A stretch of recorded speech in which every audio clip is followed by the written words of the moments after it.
Hello traders, Gary Wagner here just after 11:30 in Honolulu, 5:30 in New York. It is Thursday. Happy Aloha Thursday as we say on the island. April 18th, 2019, and this is the daily report for gold and silver, our weekend review. We are coming to you one day early in honor of Good Friday, in which both the COMEX and Globex will be closed for trading of the precious metals. Although today was a fairly subdued day for gold and silver, it was not for platinum and palladium. And this week was tumultuous at best, with gold giving up some tremendous ground and breaking through some key critical areas. We'll talk about current support levels as well as resistance levels when we look at our technical studies. But first, let's take a look at the price board. Currently, we have gold trading up $1.10 at $1277.90. It is traded to a high today of $1279.70 and a low of $1273. Silver also fairly quiet action, closing up about 2.5 cents below $15 at $1496.50. But the same cannot be said for platinum and palladium, which had tremendous spikes both yesterday and today. With platinum, it is above 900 at 907 as a net result of a $15.70 gain, but it is palladium that has once again been on fire. $1,410, up $31.40 today. That is a price advance of over 2.25%, and it has really regained its composure and upside momentum. Let's take a look at our technical studies. Traders, to say that gold traded under tremendous pressure this week would be an understatement. And it actually, I believe, closed at a pretty strong price point. Even though it only closed up $1.10, it did that in light of dollar strength, really a salmon swimming upstream, with the dollar index up almost a full 0.5%, and gold managing to hold on to some gains.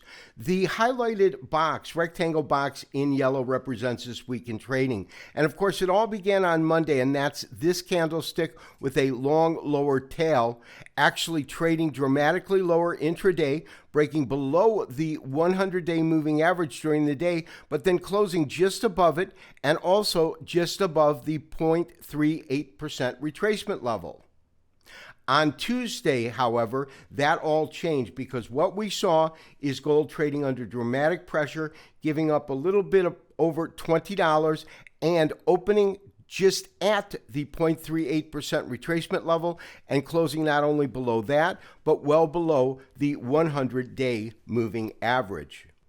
Then, over the next couple of days, meaning yesterday as well as today, gold attempted to find some footing, and although gold traded with a lower low and a lower high than yesterday, it did fall in terms of support levels at our current level that I believe is a critical level that must be held, and that is the 50% retracement that comes in at 1272. The market's at 1277.90, the low 1273, so just about $1 above this key price point.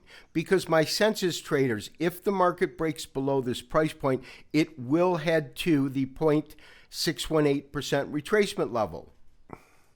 And traders, as you can see, I have just put up the 0.618% retracement level. That comes in just above 1250, 1254.40. That's right here. And as I said, this is a critical area because if it does hold this area, we could see the market pop. And if that is the case, the current levels of resistance come in at $1,290.60. That's the 100-day moving average, and just at that price point is $1290.80, and that is the 0.38% retracement. So as I said, my belief is that if we pop up, this would be our next really strong level of resistance. If the market does break through this particular price point, as I said, I believe that it is headed to about $1,250. The market has been under pressure, and it's doing so with a very, very strong dollar. For right now, we are going to maintain our neutral stance with no active trades in gold or silver. And traders, speaking about dollar strength today, I have just pulled up a daily candlestick chart of the US dollar index, and take a look at the candlestick that was formed in trading today. As I said, up almost a full 0.5% on the day, definitely taking out 97, which was what we looked at as a level of resistance in the market. We can see that by this top here and these series of tops here. And we'll have to see how the market tracks after the 3-day holiday weekend. And traders, lastly, I do want to take a look at Palladium futures. Palladium futures have been on a tear over the last 2 days, and this following one of the most dramatic declines I've ever witnessed in pricing. In a single 2-day period, we saw Palladium futures drop $100 on each day, here and here. However, the low of the second day of declines came just above the 100-day moving average. The market then tried to clip back up and then tracked a little bit lower, and in fact followed the 100-day moving average for every day except for a single instance in which the market traded below that average but closed well above it, and that's this doji-like, almost hammer-like candle. However, the market really heated up beginning yesterday when on Thursday we saw Palladium futures experience a tremendous spike in terms of trading back above 1350 and 60, closing right at around 1380, and then today moving back above $1,400 per ounce. This has been Gary Wagner, wishing you as always good trading. Have a great 3-day weekend. For those that observe Easter and Good Friday, we wish you a blessed holiday. We will talk to you on Monday for the next daily update and review. Bye-bye.